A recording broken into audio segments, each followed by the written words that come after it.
তাহলে আমরা কি জানতেছি যে রজায়াতের লক্ষণ, রজায়াতের লক্ষণগুলো কিসের মতো?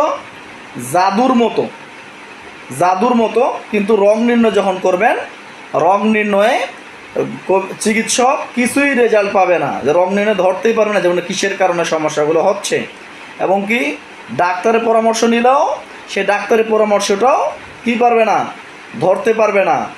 তো যাই হোক, ডাক্তারও ধরতে পারতেছে না বা কবিরাজও ধরতে পারতেছে না কিসের কারণে এই সমস্যাটা হচ্ছে।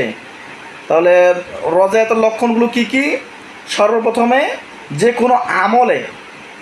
কোনো আমলে বা নামাজে অলসতা লাগবে, আমলে বা নামাজে সর্বপ্রথমে অলসতা লাগবে, শরীরটা দুর্বল হয়ে যাবে, যে কোনো ভালো কাজ করতে গেলেই সে যেন নার্ভাস হয়ে যাচ্ছে, অল্প কাজেই সে ব্যক্তি দুর্বল হয়ে যাবে, কাজটা করতে করতে অশান্তি সৃষ্টি হয়ে যাবে, তাকে আর কাজটা করতে মন চাইবে না, এবং হাত পা দুর্বল লাগবে, হাত পা জ্বালা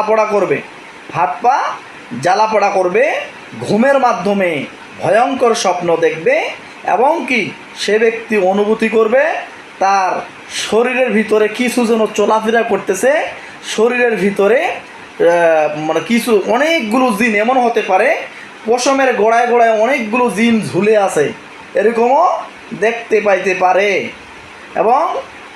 এবং কি চোখের সামনে সাপ দেখতে পাইতে পারে, চোখের সামনে চোখ বন্ধ করলেই যেন সাপের একটা আকৃতি সে ব্যক্তি দেখতে পাচ্ছে, এবং সবসময় তার বুকের মধ্যে কামড়িয়ে ধরে থাকবে, যে কেউ যেন একটা হাত দিয়ে কামড় দিয়ে ধরে আছে, এরকম হবে।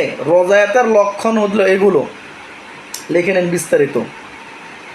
কিন্তু জাদু বা জিন্নাতের কারণে এগুলো সমস্যা হচ্ছে না। কিসের কারণে হচ্ছে? যে